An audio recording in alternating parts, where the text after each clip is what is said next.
sci-fi fan, then you're going to love that on Saturday, but I think that's far too far away, Mahimi. Well, you don't have to wait any longer because it's time for Blue Peter, and Billy and Christopher are in the studio.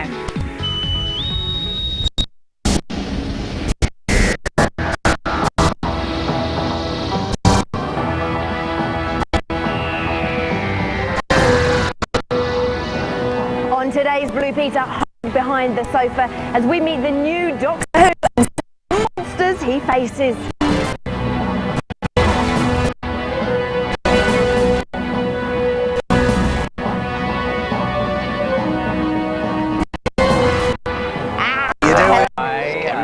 Well as all that, I'll be showing you how to make one of these very cute lovely stuff. You won't even hide behind your sofa with this one.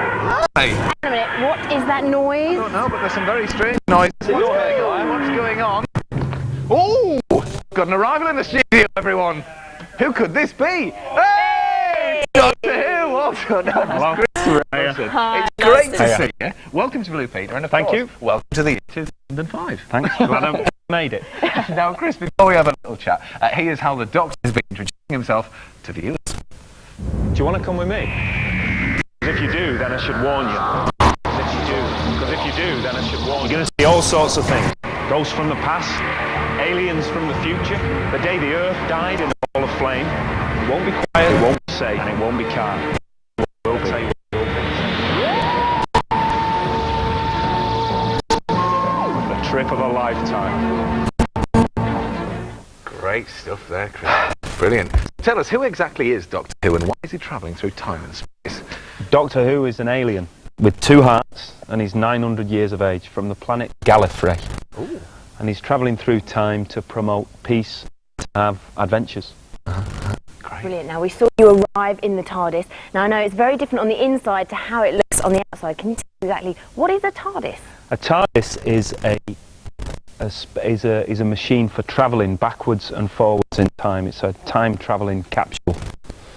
And the particular one's disguised as a police box from the 1960s, and you'll find out why in the series. So this is the one from the actual series, isn't This is the one that we've been filming with for 8 months. It's very big inside, isn't it?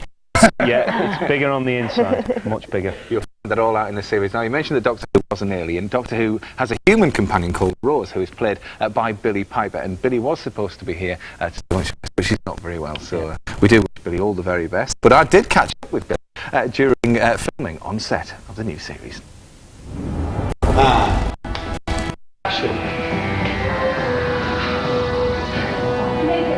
Billy, hi. how are you doing? I'm good. How It's you lovely doing? to see you. And I'm good. Tell you what, it's very chaotic around here, isn't it? There's scenes madness. going here, there's scenes there. I know, and you would just dash from one scene to the next. I'm gonna clear where I am. I don't know about you with your lines and No, things like that. I often feel like that. No, you're playing Rose, aren't you? So Yeah. tell us a little bit about her and what's her role. Rose is 19 years old, and she's this kind of go-getter, feisty, fun, looking for adventure kind of girl who meets the Doctor and decides to go on some serious travels with him. I'm the Doctor, by the way. What's your name? Rose. Nice to meet you, Rose. Run for your life.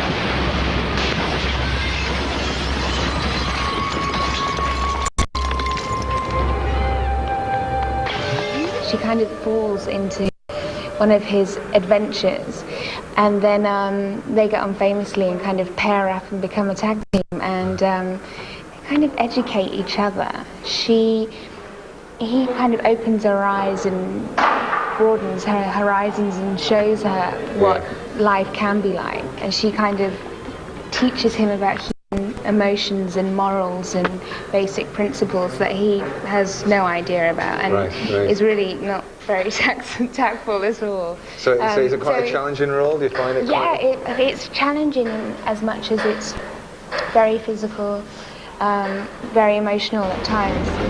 Open the gate! Use that tube thing, come on! Sonic screwdriver. Use it! Nah. Tell you what, go in here. Can't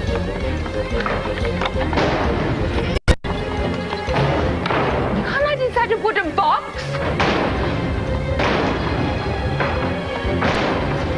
Oh, it's gonna get us! Doctor!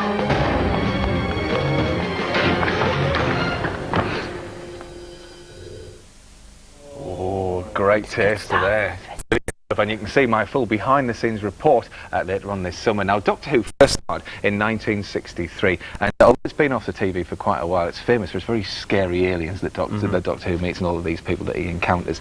He first met the Autons way back in 1970, is that right? That's right. Yeah, and the Autons actually make an appearance in the new series, yeah? The Autons, which are basically plastic dummies that we pass in the street every day, if you pass your local store, get animated, yeah, and they attack myself and Billy in the first episode. They're what I'm fighting in the first episode. Okay. And tell us a little bit about the special effects, because it was also quite famous for the special effects, or shall we say the effects? Yeah, the old programme, perhaps slightly unfairly at times, has got a reputation for having wobbly sets and low production values.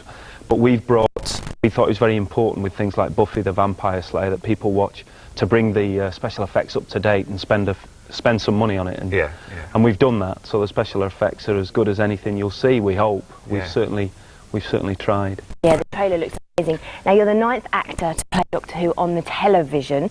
A lot of pressure comes with that, obviously, a bit like James Bond or even Blue Peter presenters. Everybody has their favourite. How did you feel about taking on a role like that?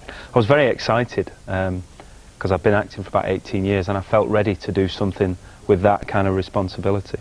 And because the stories, which are written by Russell T Davies, the scripts are so strong, I felt that I had a good chance of pulling it off, because you're only really as good as the stories that are written for you.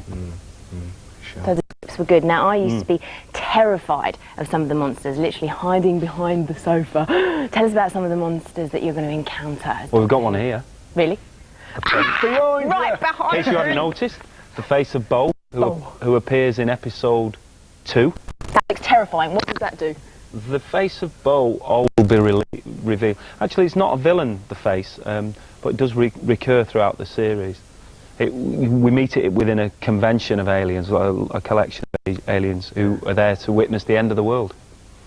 Great to have it here in the studio. Now, also here in the studio, we have your jacket. Where'd you get that from? Well, it was just behind there, actually. You don't mind if I put it on, do you? Anything else?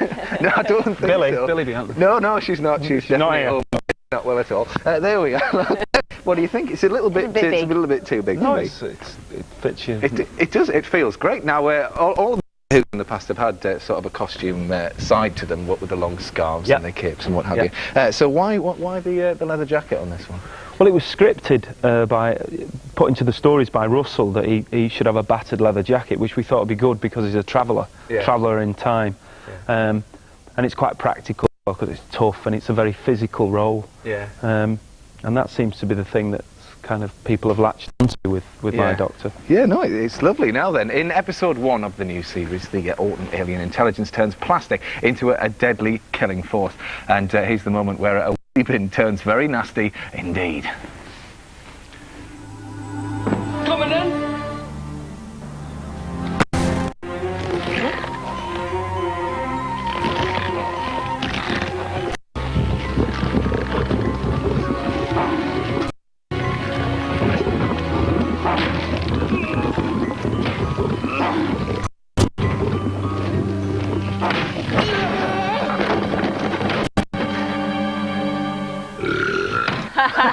I love that burp. Nice little burp. Yeah, really not a very nice way to go, but there we are.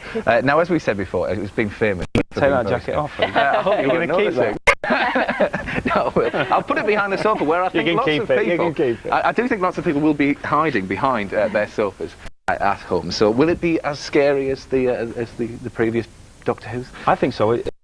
Episode 3, for instance, which has Gelf, the character villains called the Gelf, who hide inside the gas pipes, were very frightening. Oh dear. Yeah. Now in episode 4, we can't let too much away, but I'm actually going to be in that. Here we go. Here we go. I am. I do make a Are you brief scary? appearance. Well, I would. I'm not that scary. I'm not supposed to be scary, but I would make sure that there's lots of room behind the sofa for that moment. Now, Doctor Who and Blue Peter, of course, have quite an affinity, don't they? There's a lot in common. I think Peter Purvis, who was a presenter when I was young, was in Doctor Who, and also Russell T Davies, who wrote the stories, the scripts for the series, once wrote to Blue Peter and suggest that you organised a competition to create an alien for the new series back, I don't know, 25 years ago. And somewhere in the archives, you've got Russell's. Yeah. And of course, it used to be filmed right here in this very studio. In this studio? Yes. Yeah, it is. Oh, yeah. that is exciting. You I hear didn't all know these hilarious stories of people wandering around in the most ridiculous costumes, but there's a few over there, but they're not on Doctor Who. And of course, you've been filming it since last July. What's the hardest thing about filming Doctor Who? The hardest thing about filming Doctor Who is the fact that you don't have any life. We do 12 and 14-hour days filming on set, and then because I was playing a lead role, I'd have to go home at night and learn all my lines, so you couldn't really do anything else. It was a great honour and a great privilege, but it does completely take over your life.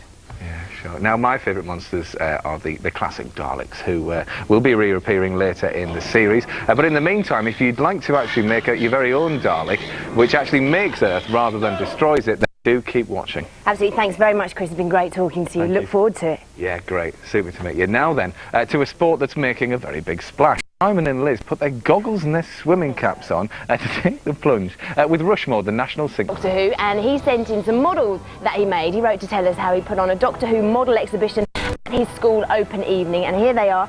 Of course, the Daleks, they look really realistic. It's all made out of cardboard. It's good, isn't it? Incredible, yeah. And in your honour, here we are. This is you and Billy. He's made these models of you. He's put the ears in as well, hasn't he? It's a great likeness. And can I tell you, this is actually his head here that he's cut off and used for Billy. I'm not sure whether Billy would be completely pleased with that one, but I'm very grateful for that one. They're great, He needs a aren't job they? on design. I know. I'll tell you what, take it away with you, I'm sure. She'll Well, love it. yeah. She really will. Now, it's obviously the Daleks that have captured most of your imaginations and has scared you the most. Just have a look at this. Now, believe it or not, Chris, this is a compost bin. It's not a real Dalek. It's not. And it's actually I'm sitting away from it. yeah. And it's been made by two brothers, Rhys and Jim from Chester, and it's absolutely unbelievable. They wrote us a fabulous letter here saying that they've made it with all sorts of bits, mostly from their dad's garage, which is absolutely brilliant. And if you like it as much as we do, then we're actually going to be making this. So keep your eyes peeled, because we think it's absolutely well done. Brilliant. Now we're going to travel into the future and find out what's on Blue Peter this week. No, it was freezing. But make sure you watch it. Yeah, well, that is nearly it for today. But before we go, tell us, Chris, what can we look forward to in episode 1? Episode 1, we get the Autons and the introduction of Billy Piper as Rose. Great. And it starts when? It starts on Saturday at 7 p.m. Brilliant. We will all be tuned in. On BBC One, of course. Now, you can be live on the website at 6:30 this evening. Just log on to bbc.co.uk/CBBC. Think of a question and ask me it, and I'll be there. We'll see you soon. See you later. Bye-bye. Bye. Lucy from Huddersfield sent us this brilliant picture of our Blue Peter ship made out of corks. Well done, Lucy. We really love the picture, and as this is the second time you've written to us, a silver badge is on its way.